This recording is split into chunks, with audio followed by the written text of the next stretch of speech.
Bonjour Véronique, c'est Rémi de l'école à la maison. Je réponds en vidéo à votre message.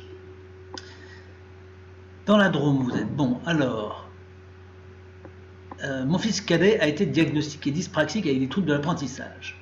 Bon, alors, déjà, il faudrait que vous alliez voir ce que nous disons au sujet de ces diagnostics dans le menu du site ou dans la fenêtre de recherche. Vous tapez 10 et vous allez voir un article qui parle de ça. Faire très attention avec ces diagnostics qui sont faits sans image à résonance magnétique, autrement appelé IRM, parce que dès lors qu'il n'y a pas d'IRM, le diagnostic est un diagnostic qui ne repose pas sur une certitude. Ce n'est en tout cas pas un diagnostic qui s'appuie sur des faits bien établis. Vous allez voir ce que nous allons dire, ce que nous disons sur ces dyslexies supposées. Et vous allez apprendre des tas de choses, et notamment comment on en arrive à des diagnostics comme ça, alors qu'il n'y a pas forcément chez l'enfant de troubles qui y correspondent. Les troubles de l'apprentissage, nous le disons souvent, viennent du fait que l'enfant n'a pas appris correctement. C'est très très simple. Je vous propose, moi, d'apprendre le violon. Je vous amène à mon cours, et je vous fais un cours de très mauvaise qualité, je vous montre mal, je vous fais de la théorie. Et je vous fais de la théorie, par exemple, en 1 heure. Sur l'histoire du violon, sur comment est fabriqué un violon, et puis à la fin du cours, je vous dis, bon, pour demain, vous allez me jouer ce morceau. Vous revenez le lendemain, vous aurez passé votre soirée à essayer de jouer ce morceau, vous revenez en cours, vous essayez de le jouer, évidemment, vous le jouez mal. Et là, je dirais, bah, madame, je suis désolé, mais vous êtes dyspraxique du violon, parce que vous n'avez pas réussi à jouer ce morceau. Or, quelle erreur aurais-je commise dans ce cas-là? Je vous aurais demandé de jouer un morceau dont je ne vous aurais pas montré comment on fait pour le jouer. Il est évident qu'à ce moment-là, vous n'êtes pas dyspraxique, simplement vous n'avez pas appris correctement. Or, c'est exactement ce qui se passe avec tous les enfants que nous voyons aujourd'hui étiquetés de cette manière. On leur met un diagnostic alors que l'enfant n'a pas appris correctement. Comment voulez-vous qu'un enfant apprenne à apprendre s'il n'a pas appris à apprendre? Comment voulez-vous qu'un enfant lise s'il n'a pas fait de lecture en classe? Comment voulez-vous qu'un enfant ait de la mémoire s'il n'a pas mémorisé, appris des poèmes par cœur? Comment voulez-vous qu'un enfant fasse des rédactions s'il n'a jamais fait de rédaction en classe? Comment voulez-vous que l'enfant connaisse l'histoire de France si on ne le lui a jamais appris? Ou avec des éléments qui ne sont pas sérieux, pas faits de manière convenable, ou si au contraire on a démoli ses facultés à établir une chronologie dans son esprit, un raisonnement en mathématiques, un calcul mental, etc. Vous comprenez? Le cerveau est toujours à 100% le reflet des sollicitations qu'il a connues. Si vous entraînez un cerveau dans un domaine particulier, la mémorisation, faire des gâteaux, jouer du violon, parler arabe, parler chinois, ou ce que vous voulez, si vous entraînez ce cerveau en ce sens, il va y arriver très bien. Il n'y a pas d'enfant qui n'y arrive pas, ça n'existe pas. Tous les enfants peuvent y arriver, c'est pour ça que nous insistons, tous les enfants peuvent y arriver, y compris ceux qu'on affuble de troubles et de diagnostics de ce genre, à condition qu'on les sollicite correctement. Si on ne les sollicite pas, alors évidemment tout de suite on peut faire des tas de diagnostics, des tas, dyspraxique, dyslexique, dysmathématique, dysfrancique, dysprofique parce qu'il n'aime pas les profs, ou dysécolique parce qu'il n'aime pas l'école.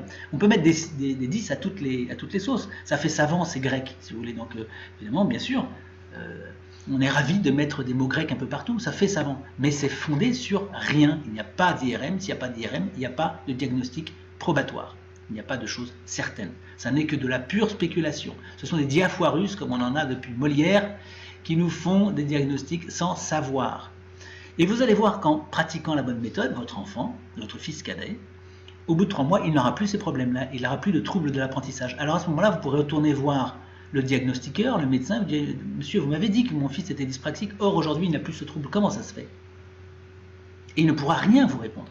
Il vous dira, bah, madame, la médecine peut se tromper. Vous voyez? Donc, soyez très prudente avec ça. Allez voir cet article parce qu'il y a beaucoup d'autres éléments qui vont vous mettre sur la piste et vous permettre de vous faire une idée. Je ne dis pas qu'il n'y a pas, hein, mais je dis qu'il n'y a pas la certitude qu'il en est, ce qui est différent. Donc, question suivante. À quel niveau doit-il suivre en sachant qu'il aurait passé en CE2 à la rentrée? Ah, ça c'est intéressant. La réponse est pour les mêmes que pour tous les autres enfants dyspraxiques ou dyslexiques ou pas. À quel niveau on doit commencer l'enseignement d'un enfant? À son niveau à lui. Donc il ne doit pas passer en CE2, ça c'est une notion qui n'existe pas dans la loi et qui n'existe pas en réalité pédagogique. Il n'y a pas d'obligation à passer un CE2 à son âge, il n'y a pas d'impératif, ce n'est pas ça qui est important. Peut-être qu'il redoublera ou peut-être qu'il passera une classe en sautant une classe à l'avenir, ça n'est pas important. On n'essaye pas de fixer l'enfant par rapport à son niveau supposé, on essaie de repartir de là où il en est. Donc vous allez regarder, même chose, dans la fenêtre de recherche, vous tapez à quel niveau commencer. Et vous allez voir comment est-ce qu'on fait pour distinguer le niveau d'un enfant, quel que soit ce qu'il est supposé être ou les diagnostics qu'on a pu faire. La lecture n'est pas comprise, il n'a pas pratiqué. L'écriture non plus, il n'a pas pratiqué. Et alors à ce moment-là, quand vous voyez ça, vous comprenez très bien que ce diagnostic-là, eh bien, il est faux. Si la lecture n'est pas comprise et l'écriture non plus, c'est tout simplement que l'école n'a pas fait son travail. L'école n'est pas compétente. C'est l'école qui est dyspraxique de l'enseignement et de l'instruction, puisqu'elle n'a pas appris à votre enfant à lire, alors qu'il n'y a aucun problème à son âge pour qu'il puisse lire. Aucun. Vous voyez, ni à 13 ans, ni à 7 ans, il y a de problème pour lire ou pour écrire. Aucun problème. Même avec un enfant qui aurait un handicap. C'est pas un problème.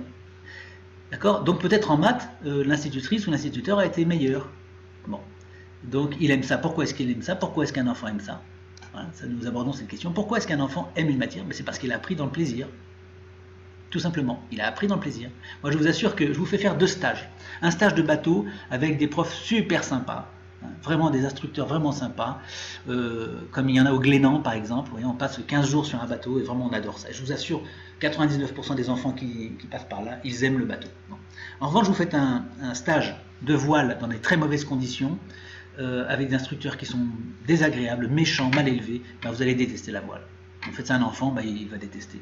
Il y a des exemples beaucoup comme ça d'enfants qui n'aiment pas le cheval, par exemple, parce que les instructeurs n'ont pas su faire en sorte de mettre un cheval calme avec un enfant. Moi, j'ai fait du cheval quand j'étais petit, et ma terreur, c'était de faire du cheval avec l'un de ces étalons qui était extrêmement, enfin, qui était assez violent, qui était imprévisible, et qui nous renversait par terre, etc. Il nous faisait peur, donc ça m'a amené à détester le cheval. Alors qu'en fait, c'est formidable le cheval. Bon. Mais si vous n'avez pas de plaisir, si au contraire vous avez du déplaisir à faire une chose, ben forcément vous n'allez pas aimer ça. C'est aussi simple que ça, vous voyez, il n'y a pas besoin d'être un prophète ni un savant pour dire des choses comme ça. Ce que je dis là, c'est d'une simplicité enfantine. Donc, il aime ça parce qu'on lui a montré, on lui a fait apprendre, on lui a fait travailler les maths dans le plaisir, plutôt dans le plaisir. Voilà. Donc là, ça va. Voilà. Comment lui donner envie de lire? Eh bien, c'est exactement ce que je viens de dire. Comment est-ce qu'on fait pour donner envie de lire à un enfant? Eh bien, alors, vous allez sur la page 10 astuces pour apprendre à lire à mon enfant. Comment apprendre à lire à mon enfant? Vous allez voir, nous proposons 10 astuces. C'est accessible à tout le monde. Et vous allez voir comment on fait pour que l'enfant ait envie de lire. Vous voyez, il y a beaucoup de choses à faire dans ce domaine. Apprentissage de la lecture et le français, nous en parlons dans l'accompagnement. Nous parlons de différentes techniques, donc je ne vais pas tout vous dire aujourd'hui, mais l'essentiel se résume à lui donner le plaisir de lire. Comment est-ce qu'on fait pour qu'un enfant ait du plaisir à lire? Eh bien, il y a pas mal d'astuces que nous vous proposons. Comment lui redonner confiance et envie? Eh bien, ça aussi, c'est tout un programme dont nous parlons dans l'accompagnement. La confiance en soi, ça repose sur un certain nombre de choses qu'il faut absolument faire et que tous les parents devraient faire à leurs enfants. Voilà Véronique, je vous ai répondu en audio, pas par écrit parce que ça aurait été trop long. Vous voyez, il y a quand même des sujets que vous avez abordés qui sont des sujets très divers, qui se complètent mais qui demandaient quand même ce développement. Voilà, je vous embrasse, merci pour ce que vous faites pour vos enfants et gardez le courage, tout va très très bien se passer. À bientôt, au revoir.